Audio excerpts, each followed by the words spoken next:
SD official. Abida আজ room ডেটে যাবে ওর বয়ফ্রেন্ডের সাথে। ও ওর বয়ফ্রেন্ড রাসেলের বাসার সামনে দাঁড়িয়ে আছে। সরি, আসলে গলাটা ভেঙে গেছে। জানি এই ভাঙা কণ্ঠে গল্পটি শুনতে ভালো লাগবে না, তারপরেও বলছি। ও নিজেও জানে না ওকে আজ রুম ডেটে নিয়ে যাবে ওর বিএফ। আবিদা আর রাসেল বাইকে করে পার্কে ঘুরতে যাওয়ার কথা ছিল, কিন্তু রাসেল আবিদাকে নিয়ে ওর বাসায় এসেছে, কারণ রাসেলের বাসা আজ সম্পূর্ণ খালি। রাসেলের পরিবার গ্রামে একটা জরুরি কাজে যাওয়ায় ওর বাসা পুরো খালি। সেই সুযোগেই ওদের 1.5 বছরের সম্পর্কে আজ রাসেল অন্যতম রেখা পার করবে, যেটা করার জন্য ও রীতিমতো পাগল হয়ে আছে। আজও আবিদাকে সম্পূর্ণ ভোগ করবে, কোনো বিরাম চিহ্ন থাকবে না এই ভোগে। এতদিনের মনের খায়েশ আজ পূরণ করবে রাসেল রুম ডেটে। আবিদা অনেকটা অবাক হয়ে বাইক থেকে নামে আর বলে, রাসেল, আমরা এখানে কেন? এটা তো তোমার বাসা, আমরা না পার্কে যাব? তাহলে এখানে কেন? রাসেল হেলমেট খুলে বাইকের উপর রেখে আবিদার কাছে এসে হাসতে হাসতে বলে, আমার বাসা আজ খালি, কেউ নেই। 48 ঘন্টায় কেউ আসবে না। আজ তোমাকে অনেক মজা দেব। আবিদা দুপা পিছিয়ে যায় আর ভয়াতুর কণ্ঠে বলে, মানে? ছি ছি রাসেল, কি বলছো? বিয়ের আগে এসব বাজে কাজ অসম্ভব। আমি এরকম মেয়ে না। তোমার মতো মডার্ন মেয়ের মুখে এসব কথা মানায় না। আর রাখো তোমার বিয়ে শাদী, আসো তো, আর সইছে না। অসম্ভব। প্লিজ বাবু, আমাকে বাসায় দিয়ে আসো। তোমার দুটো পায়ে ধরি। এই সর্বনাশা পাপ কাজ আমি করব না। প্লিজ আমাকে যেতে দাও, প্লিজ। এই আবিদা কেঁদে দেয় রাসেলের মুখে বিশ্রী গালি শুনে। প্রেম করস, হাত ধরস, ঘুরতে যাস, রেস্টুরেন্টে কফি খাস, আর এখন তো চাইলেই দোষ। চল আমার সাথে, আজ তোকে তোর ইচ্ছের বিরুদ্ধেই করব। সে তো আর এক মজা। রাসেলকে এখন একটা পশুর চেয়েও খারাপ লাগছে। বিবেকহীন কুলাঙ্গার ছেলে লাগছে রাসেলকে। আবিদা খুব কান্না করছে, অস্থির হয়ে উঠছে, ভয়ে গলা শুকিয়ে কাঠ। রাসেল এবার আবিদার সাথে জোরাজুরি শুরু করে। ওর চোখে মুখে কামকতার উত্তেজনায় স্পষ্ট। আবিদার হাত ধরে টেনে নিয়ে যাচ্ছে রাসেল। আবিদা এই গলির ভিতর আর কাউকে দেখছে না। কাউকে যে একটু সাহায্যের জন্য বলবে তাও পারছে না। সবই ওর পাপের ফল। আজও প্রেম ভালোবাসা না করলে নিজের বয়ফ্রেন্ডের কাছেই হয়তো ধর্ষিত হতে হতো না। আবিদাকে প্রায় রাসেল বিল্ডিং এর ভিতর ঢুকিয়ে ফেলেছে। আবিদার চোখ অন্ধকার হয়ে আসছে।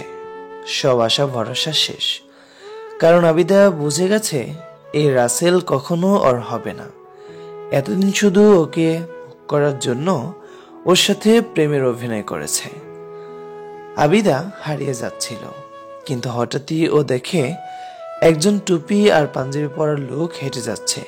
ও চিৎকার করে বলে, ভাইয়া, আমাকে একটু বাঁচান, আমার সর্বনাশ হয়ে যাচ্ছে। প্লিজ ভাইয়া, আমাকে বাঁচান। লোকটা দাঁড়িয়ে যায়।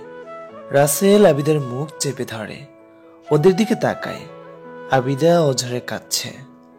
লোকটার বৈশিষ্ট্য এবং বেশ শক্তিশালীও দেখতে। সে রাসেলের দিকে তাকালো। রাসেল চোখ গরম করে বলল, এখান থেকে চুপচাপ চলে যা, এটা আমার এলাকা, একদম শেষ করে দেব। লোকটা সামনে তাকিয়ে মাথা নিচু করে চলে যায়। আবিদার শেষ ভরসাটুকু শেষ। ও খুব কাঁদছে। রাসেল ওকে টেনে ধরে 3 তলায় ওর রুমের ভিতরে নিয়ে যায়। সোজা ওর রুমে নিয়ে আসে, বিছানায় ঠাস করে ফেলে দেয়। আবিদা বিছানায় পড়তেই আবার উঠে দৌড়ে এক কোণায় গিয়ে কাঁদতে কাঁদতে জোরে বলে ওঠে, রাসেল, আল্লাহর দোহাই লাগে, আমাকে যেতে দাও, আমার পিরিয়ড চলছে। কিন্তু আবিদার কোনো কথা রাসেলের কানে যাচ্ছে না। রাসেল পাগল হয়ে আছে একটা মেয়েকে ভোগ করার জন্য। পশুর চেয়েও হিংস্র হয়ে গিয়েছে এখন রাসেল। ওর মাথায় শুধু এখন আবিদাকে ভোগ করা। আবিদা আবার বলে উঠল, রাসেল প্লিজ, আমার পিরিয়ড, দোহাই লাগে আমাকে যেতে দাও, আমি মরে যাব। চুপ! আজ তোকে কেউ বাঁচাতে পারবে না, কেউ না।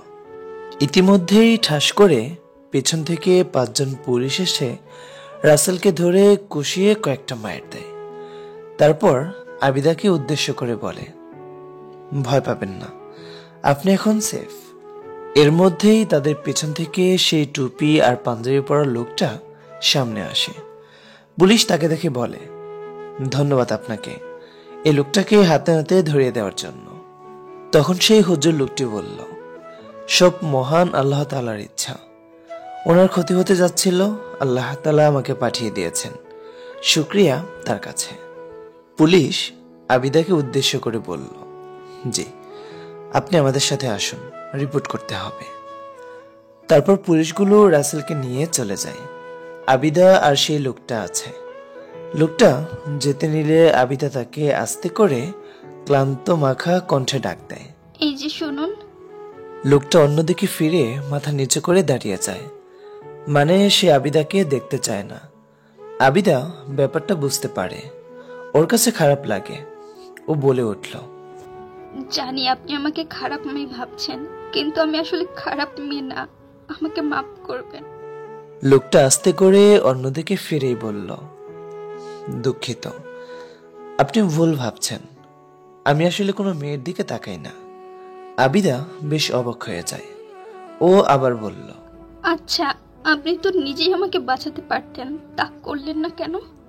কাউকে মারার অধিকার আমার নেই, তার জন্য যে শাস্তি উপযুক্ত তাই করেছি। তাকে মেরে হয়তো আমি আপনাকে বাঁচাতে পারতাম, কিন্তু এতে করে পরে আপনার ক্ষতি হতো, তাই তাকে তার উপযুক্ত শাস্তিটাই দিয়েছি। বাহ, আপনি খুব ভালো একজন মানুষ। আজ আপনি না থাকলে হয়তো আমার বাঁচাই হতো না। অসংখ্য ধন্যবাদ আপনাকে। আমি কিছুই না, সব আমার আল্লাহর ইচ্ছা। আপনি বরং তার কাছে শুকরিয়া আদায় করুন। জি। আপনার বোধহয় দেরি হচ্ছে, নিচে তারা অপেক্ষা করছে। জি জি। আর একটা কথা মনে রাখবেন, আল্লাহ যে জিনিসে মানা করেছে সেটা করা মানেই তাতে আপনি বিপদে পড়বেনই, তাই এসব কাজে থেকে দূরে থাকবেন। চলুন। লোকটা আবার হাঁটা ধরে বাইরে চলে আসে, সাথে আবিদাও। ও শুধু মুগ্ধ হয়ে গিয়েছে লোকটার সাথে কথা বলে। একদিকে রাসেলকে দেখলে ছেলেদের উপর থেকে বিশ্বাস উঠে যায়, আর অন্যদিকে এই লোকটাকে দেখলে ছেলেদের প্রতি সম্মান আর শ্রদ্ধা 1000 গুণ বেড়ে যায়। পৃথিবীতে ভালো খারাপ দুইটাই আছে। আবিদা আর কিছু না বলে পুলিশের সাথে চলে যায় এবং রাসেলকে জেলে দেয়। আর আবিদা তখনই মনে মনে সিদ্ধান্ত নেয় সে আর কোনোদিন এই হারাম রিলেশনে যাবে না, আর এখন থেকে আল্লাহর পথে চলবে। সে একজন হুজুরকেই বিয়ে করবে। আরেকটি কথা যার জন্য গলা ভেঙেছে, কালকে হয়তো লাইভে এসে একটু বেশি পাগলিমি করেছি। হয়তো এটা অনেকের কাছে ভালো লেগেছে, আবার অনেকের কাছে ভালো লাগেনি। আসলে কথা হচ্ছে কি, আমি ফুটবল খেলা, ক্রিকেট খেলা বলো, কোনো খেলায় আমি বুঝি না বা দেখি না। আমি বিশ্বকাপ কোনো দিনও দেখিনি। আমার যে 20-22 বছর বয়স, আমি কখনোই বিশ্বকাপ খেলা কোনো দিন দেখিনি, এইবার প্রথম। মূলত হচ্ছে আমার মেসিকে একটু ভালো লাগে, মানে দেখতে ভালো লাগে, ওর আচার আচরণ ভালো লাগে, আর ওদের জার্সিটা ভালো লাগে। তাই যেহেতু মেসিকে ভালো লাগে, তো অবশ্যই আমি চাইবো যে সে জিতুক। সেই কারণে হয়তো কালকে একটু বেশি পাগলামি করেছি। আমি আসলে চাই না যে কারো মনে কষ্ট দিতে।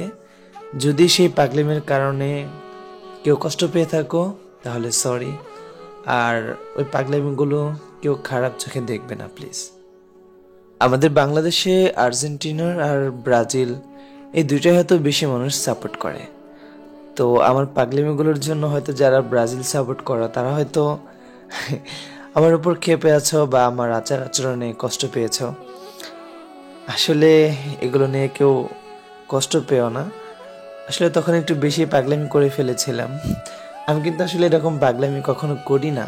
তো ওই দিন সবার পাল্লায় পড়ে, আর আসলে মেসিরে কিন্তু সবাই পছন্দ করে, যারা ব্রাজিল সাপোর্ট করে তারাও মেসিকে পছন্দ করে। তো যাই হোক, মেসিকে পছন্দ করি বলেই ওটা হয়েছে। আরেকটি কথা, লাইভ হয়তো সবাই দেখেনি, তো আমি পাগলামি বলতেছি বলে আবার অনেকে ভেবো না যে আমি খারাপ কিছু করেছি। আমি জাস্ট একটু হই হল্লো করেছি, চিল্লিয়েছি, আমি কাউকে কষ্ট দিয়ে কথাও বলি না বা এরকম কিছু না। আবার যারা লাইভ দেখো নাই তারা হয়তো ভাবতে পারো না জানি কি করেছি, মানে আমি লাইভে এসে একটু লাফালাফি করেছি এই আর কি, আবার অন্য কিছু ভাইবো না, ঠিক আছে? মানে আমার লাফালাফির কারণে আবার কেউ কষ্ট পাইতে পারো যে মানে ব্রাজিল তারপর ফ্রান্স যারা সাপোর্ট করে, মানে তারা আর কি কষ্ট পাইতে পারে যে আমি লাফালাফি করতেছি, এটার জন্য আর কি বললাম। তো যাই হোক, সবাই ভালো থেকো, দোয়া করি।